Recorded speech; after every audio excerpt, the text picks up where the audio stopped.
So I just grabbed a piece of maple, and we're going to turn it into a cylinder first, and we're going to part down on the ends, going to round it over, and I'll end up with two little spigots, of course, where the centers are holding it.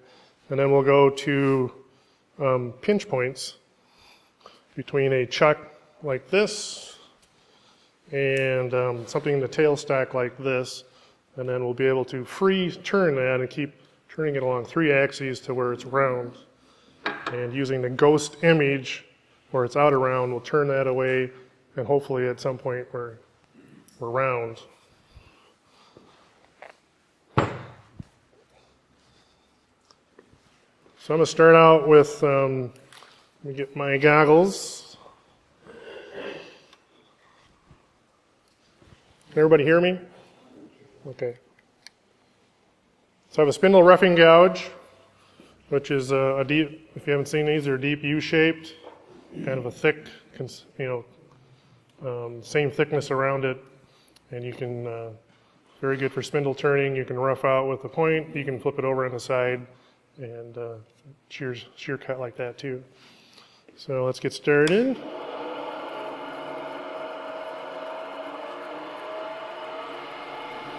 Let's see, so can you see the ghost image there? Is it too fast? I'll go slow first. So you can kind of see that wobble there. I can see about 1/4 inch. Okay, so first I'm going to make a cylinder.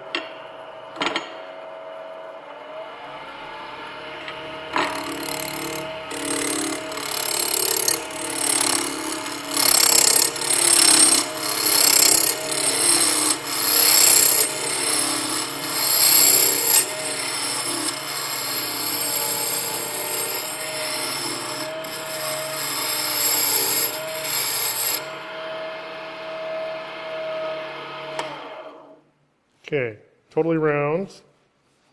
It's not quite flat, but it doesn't really need to be. I just need to know where the center is now. So I just usually do this by eye. So this is going to be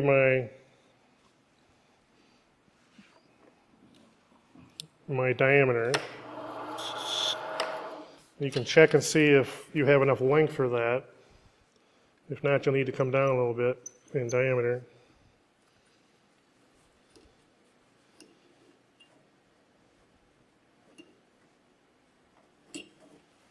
Okay, so if I throw that up, just kind of eyeball it, I have about 1/4 inch on either side. Can you see that? Let's see here. Yeah, so I have a little bit extra, which is what I want for my spigot, so about there and there. You can measure it if you want. It's totally up to you. You can use a template too if you need to get that shape. I just kind of eyeball it and go from there. So if I just mark that, so I have a center line and I have my 2 endpoints.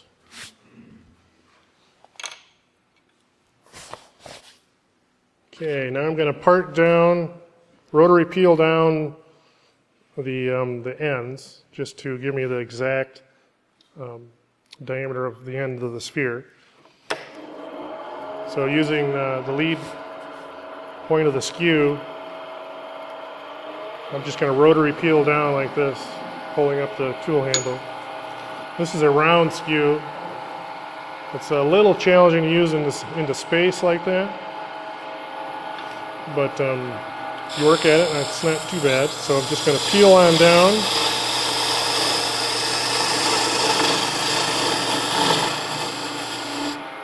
So about the diameter of the tailstock. And do the same on the other side.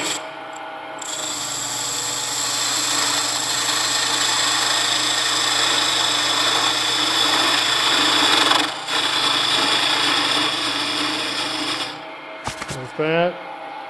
If you want to practice your skew work, you can kind of do the shear cut and clean up the end. You don't have to, but just for practice. So using that long point, bring her on down.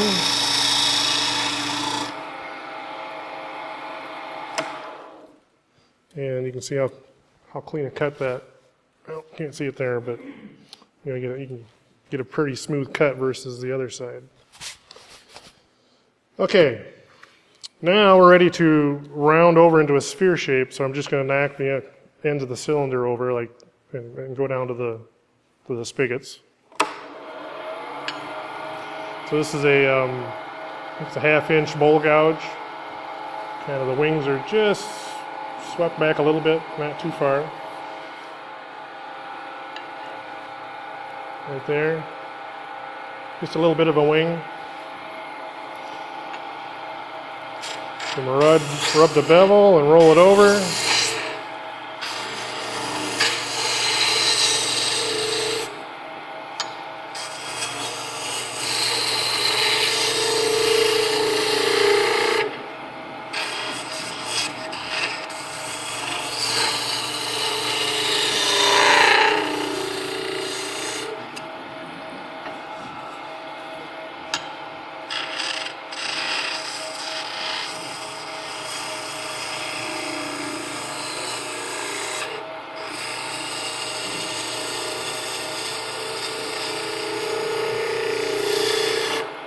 Okay, so they're pretty good.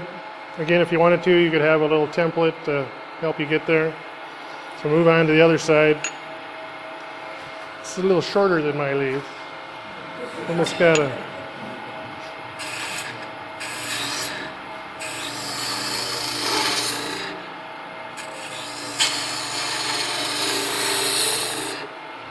Now I could do it, left-handed too. See how I do here.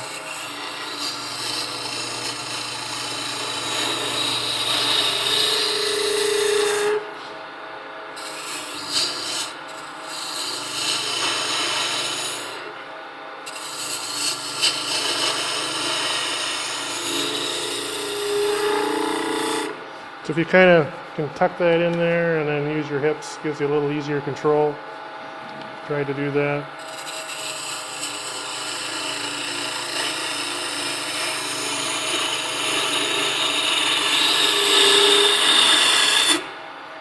All right, that's pretty close. Doesn't have to be perfect.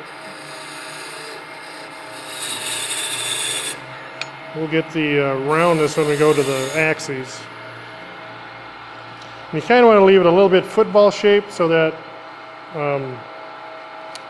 you don't lose a little bit of diameter when you go to rotate it, which you'll see here in a second.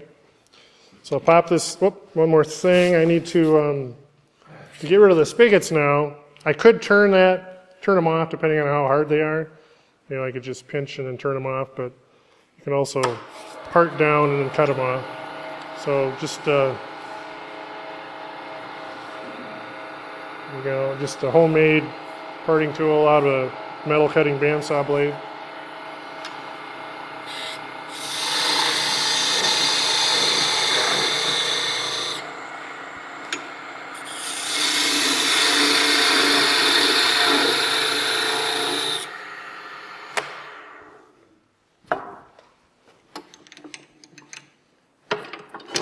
Okay, so there's kind of the rough ball shape. I have a little Japanese saw here. Hey Tom, first pull that up so Steve can get it on camera. There we go.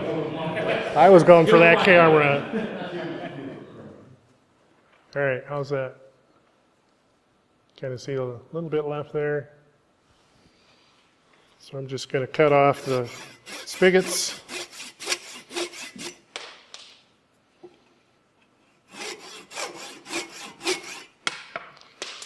Okay, there you go. When I started off, I chose the pith on this. The pith is through this. This is hard maple. I think it's hard maple. It's maple anyway. And I just like that alignment, I guess. If you're going to have the pith in it, I put it in the center of the ball. How's green in there? This is very dry. It's been sitting around for 3 years. It's a branch. It wasn't much. You saw the diameter when I started out. If you're going to do any of this, it's got to be dry, because once you're done and turn the ball, it's you're going to end up with unless you want a football when you're done, but it'll warp and it'll crack too. I did some with some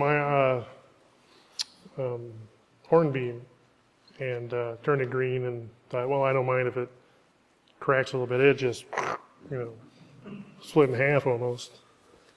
Okay. I need the knockout tool.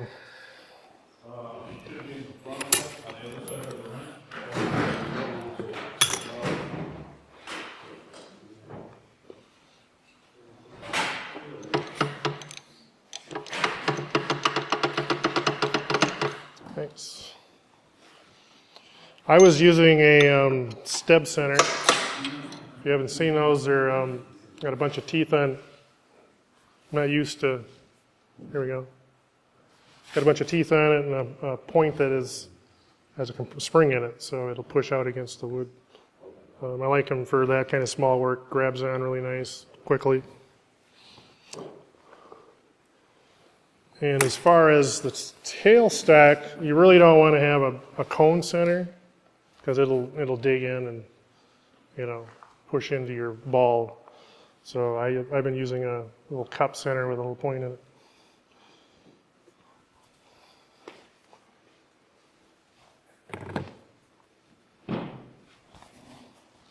Okay. So I'm going to switch to the pinch points now.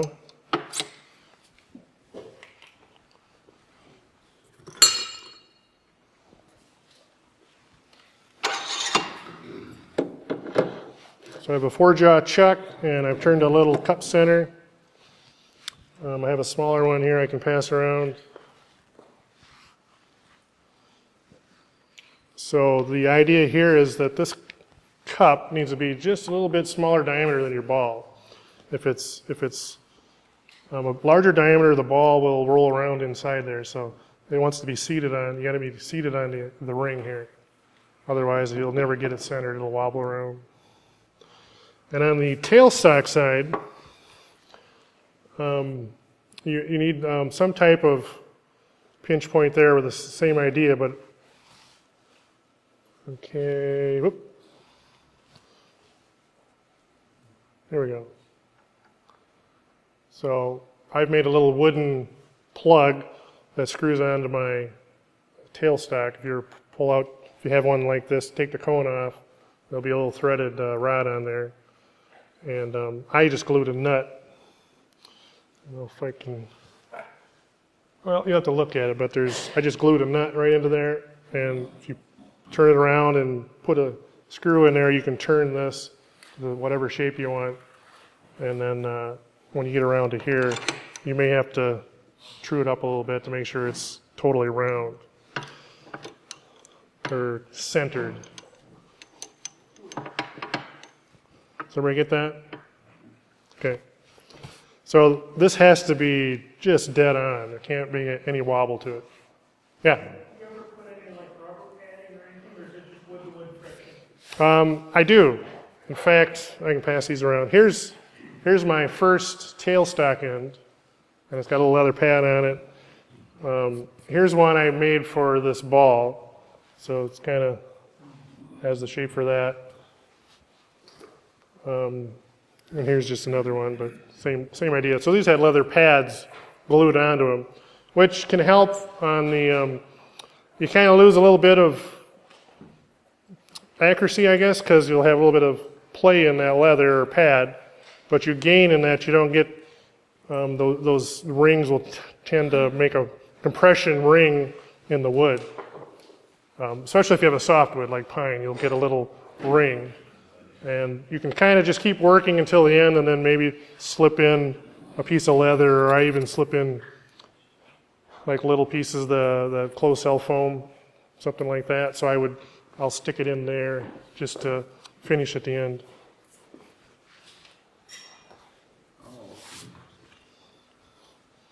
All right, so I'm going to check this.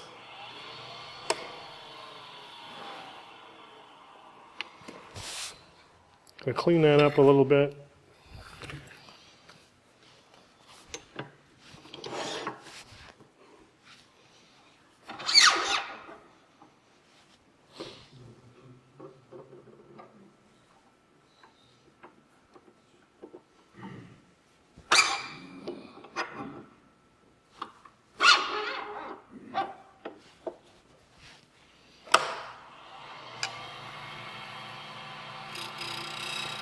You kind of hear a little bit of a, wobble. So you want to get rid of that.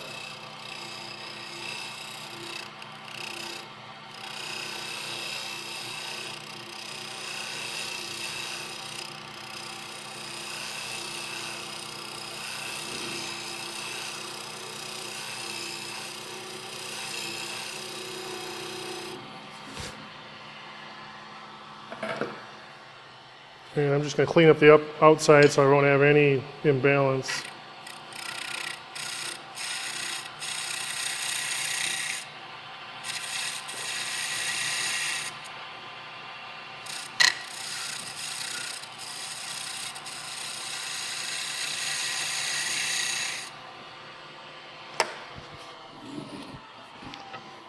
And on the tailstock end,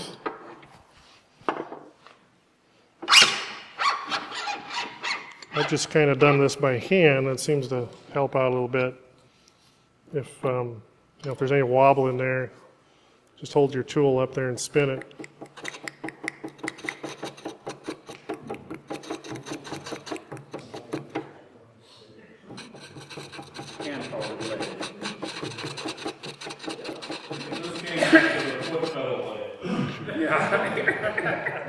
Need you up here to spin this for me, Ron, so I can.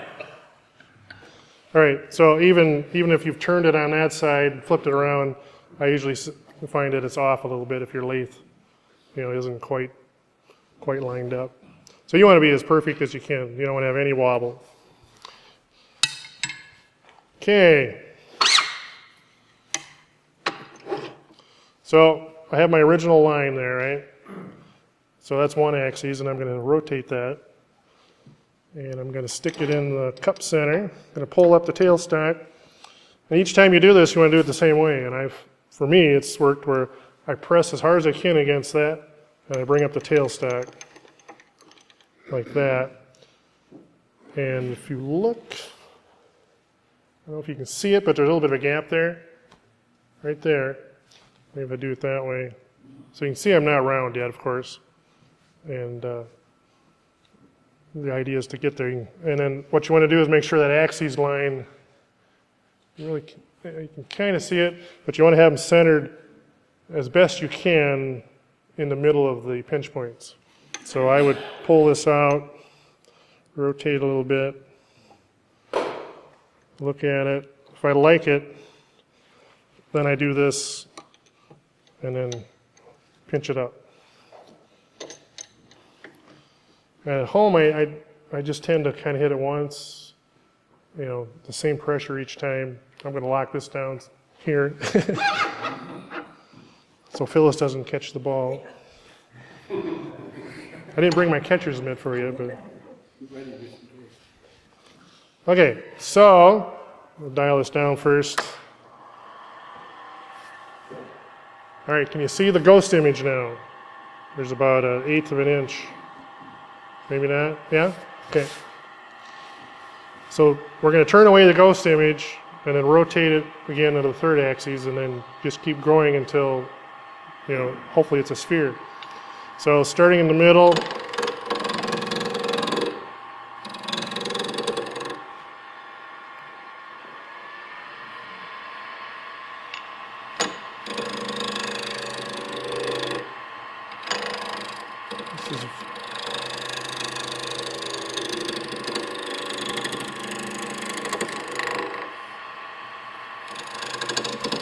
So I'm really looking either right there or at the bottom at that ghost image.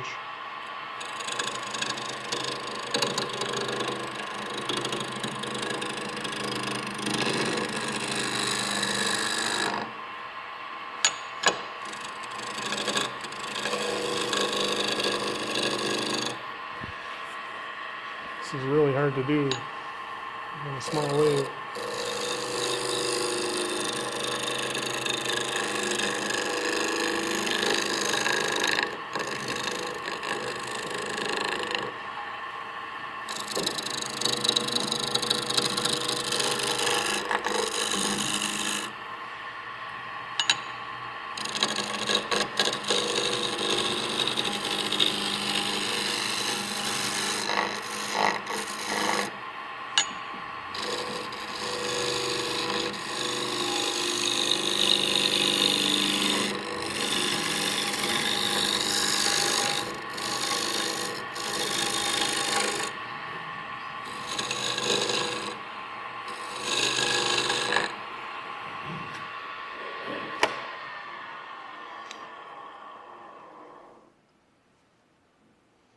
right, so I was off a little bit on my lineup, so which is typical. So I have one side, one pole, if you will, that's smooth, and one that's not.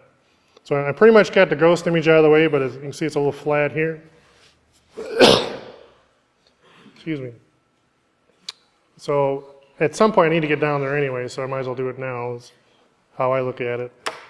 So I'm just going to take it down a little bit past what the ball is saying is round, I guess, to get to that unfinished area. I could end up with a sphere that was round, but I'd still have, the spigot would be recessed or something.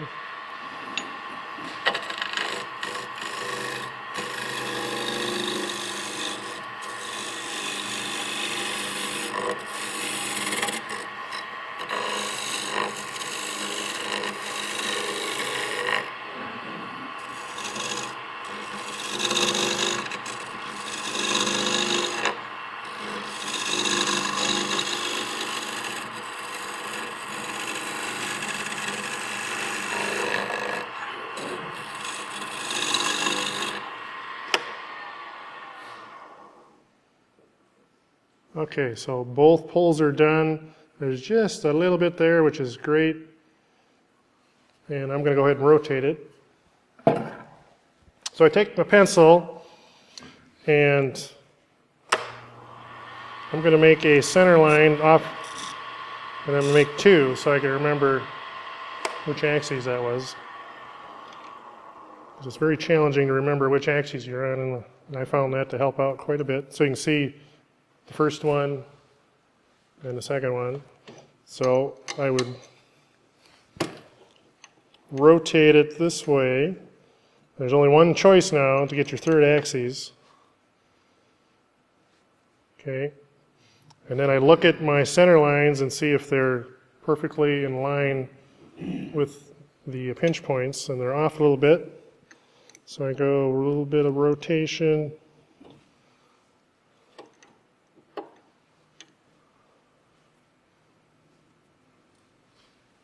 That's pretty close. So now I'm going to seat it again. So I back off, push back on the cup, and then one and a half turns, lock it in. You still see there's a little bit of a gap there, so not quite round yet. So this is axis 3. You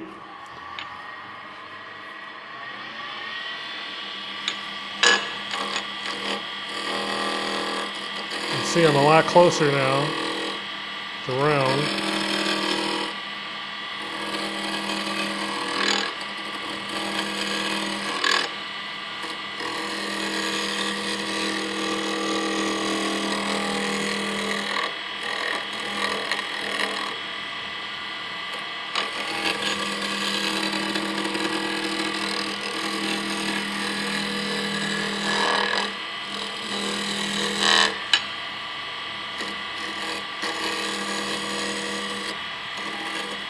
So I just kind of do once I get to where the wobble's out of the way, just kind of do a nice sweeping cut with a point.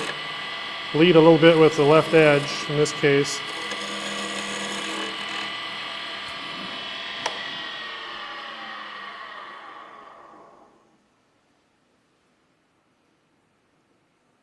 All right, so we're getting close.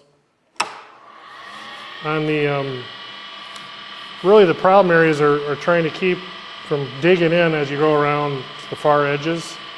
One thing I've found out, if I kind of cut on that upper left edge, holding the gouge up to noon, it's actually an easier cut. It doesn't. Look how far up the ball he's cutting when he's cutting it. So here I can see I'm straight up and down. I'm cutting back cut, if you will, with that left. And I can see I can really control how thin I want to get. And I can just kind of nibble away with that back cut. So in this case, I think it really helps out. It's a better cut to use as opposed to leading with the point, if you will, like this. Which also works, it's just you have a bigger tendency to gouge in. I've tried it and it's just hard to do. But I will scrape here in a second, so.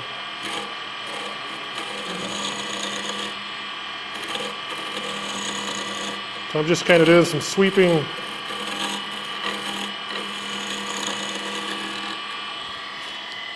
Now, you can also, go ahead. When you look at the ball and you're examining that line, are you basically, I'm trying to understand what it is you're looking for. Are you trying to make that pencil line disappear? No, not at all. I'm trying to get rid of any wobble or the ghost image. The ghost image now is negligible because I've gotten to 3 axes. I can hear now more, and I have to turn it off to see really where I'm at. So it's more of a feel and sound at this point. And now I'm just gonna scrape a little bit, and that'll help me get there, get rid of some of those finer grooves, if you will, and just have a fingernail gouge with the wings really swept back. So I'm just gonna scrape like that. And why did you not use the fingernail gouge, since this is basically like spindle turning, as opposed to the bowl gouge for your rough work? To me, I just get a little more control with the bowl gouge. I think you could use maybe a wider, not a fingernail point, but I'm sure, yeah, shallow gouge would be fine.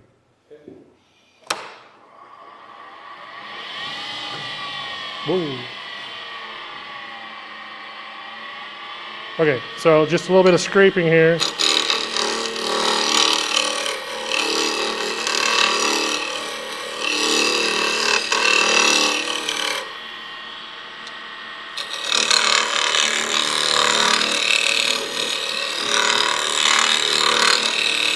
So you can really hear that, I'm not quite there yet,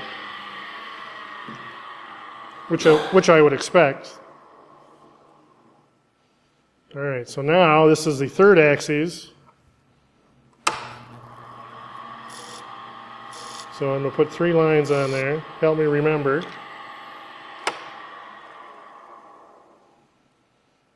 And hopefully I can still see my original one. So here's my first one. So I'm going to go back to that.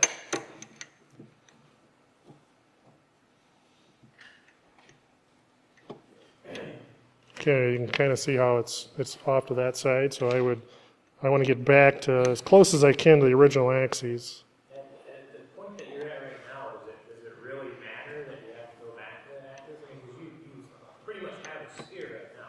I do, but you'll see that when I get back to this, it's not round anymore because the other 2 have worked on it. So you can see the wobble already.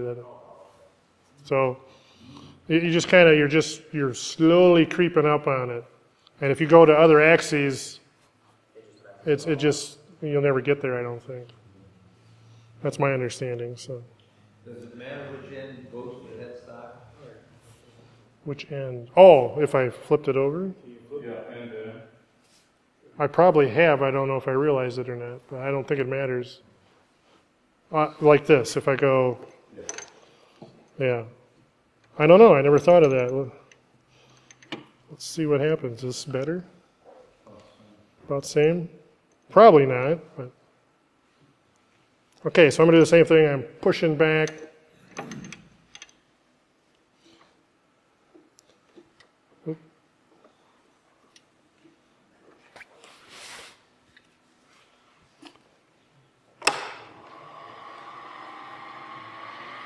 So I have a pretty good ghost image again, but I know I'm rounder because I don't have as much big of a gap in that cup center.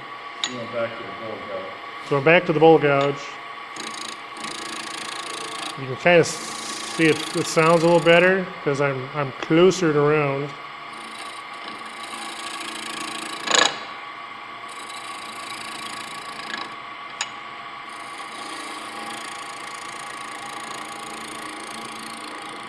So there's not as much wobble.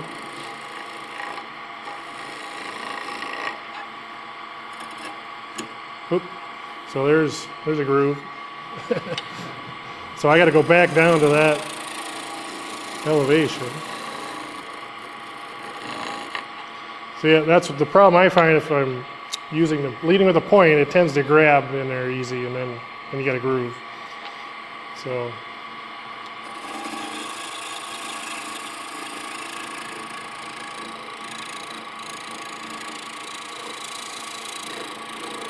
All right.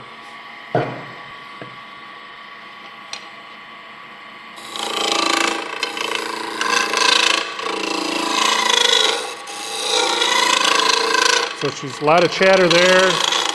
Not too bad right here.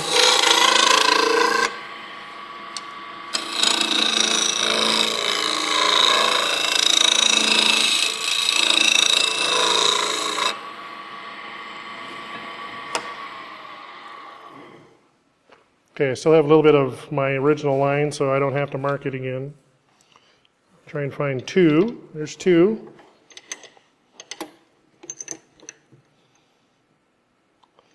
In the perfect sphere, will you lose your line? Not necessarily. I mean, I'm never going to be perfect with this type of method, but you can get pretty darn close. And you probably scrape off that line if I'm scraping. Perfect enough for wood turning? That's right. Good enough for a geologist, but not an engineer, maybe.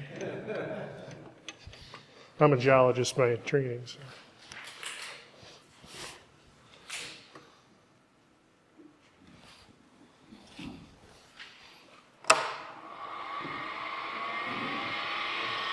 Okay, so I don't see any real wobble here. I can hear it a little bit.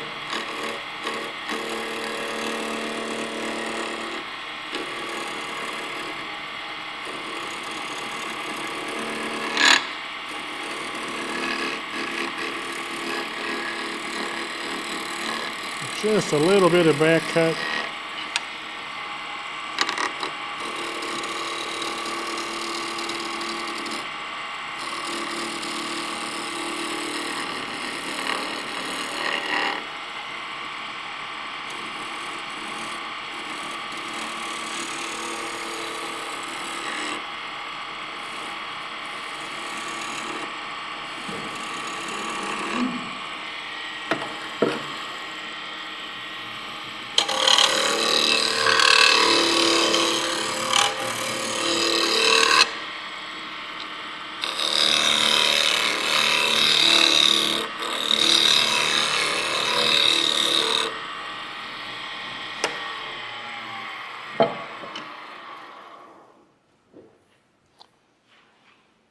That's getting very close.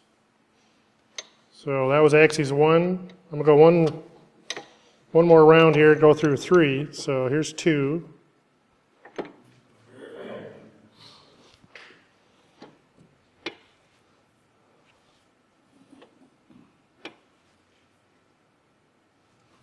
Okay, so that's pretty close. Seat it in there, pinch it up.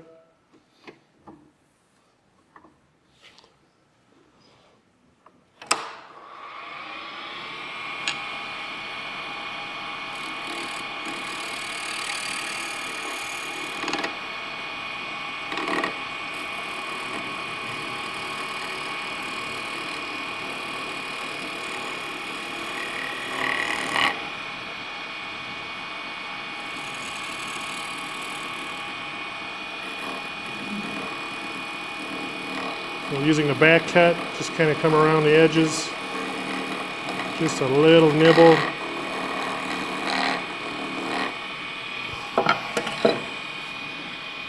At this point, you're better off taking less than more and just keep going around on the axes.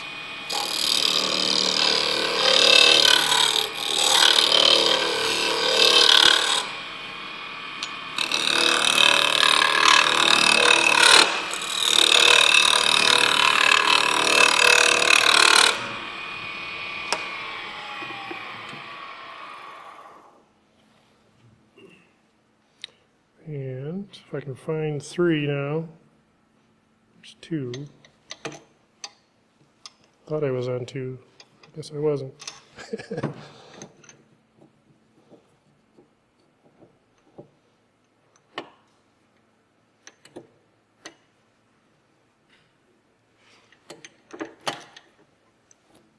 Okay, that one is pretty darn close.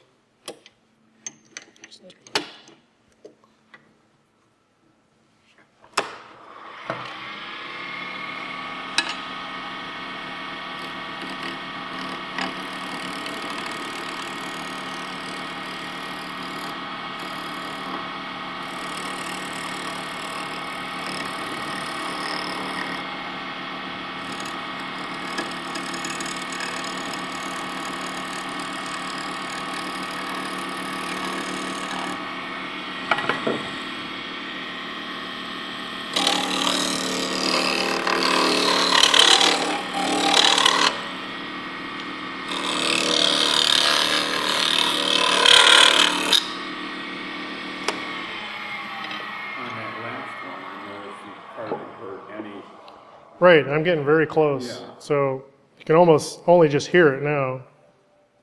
I'll do one more and then call her good.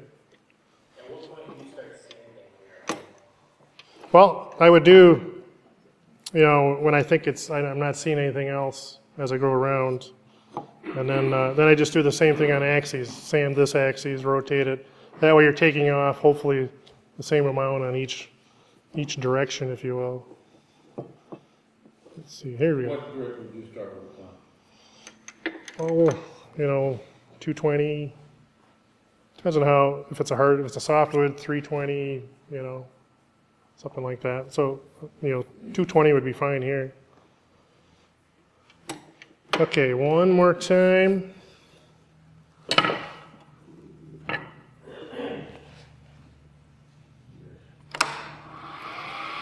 So that one's very nice.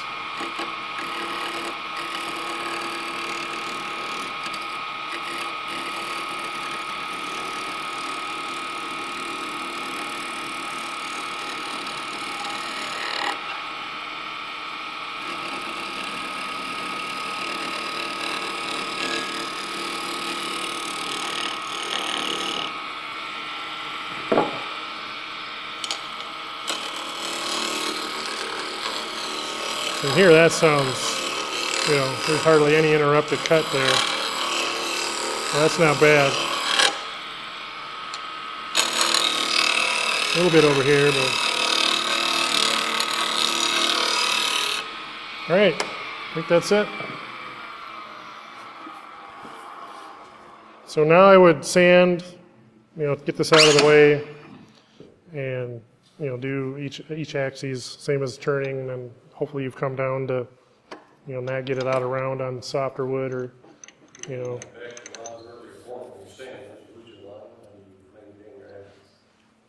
What was that? When you're sand, aren't you going to lose your line? Right, it doesn't matter at that point. I'm round. So you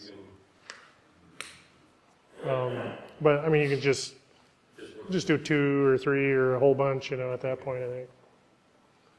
Keep in mind, we've just watched a guy who's turned most of his life.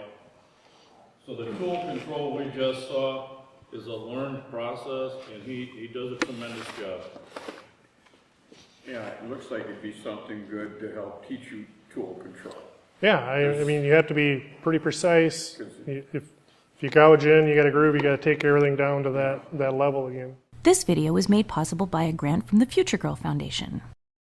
This video was made possible by thousands of private donations from members and viewers like you. Please visit thegeekgroup.org for more information on how you can donate and become a part of our dreams of Avalon.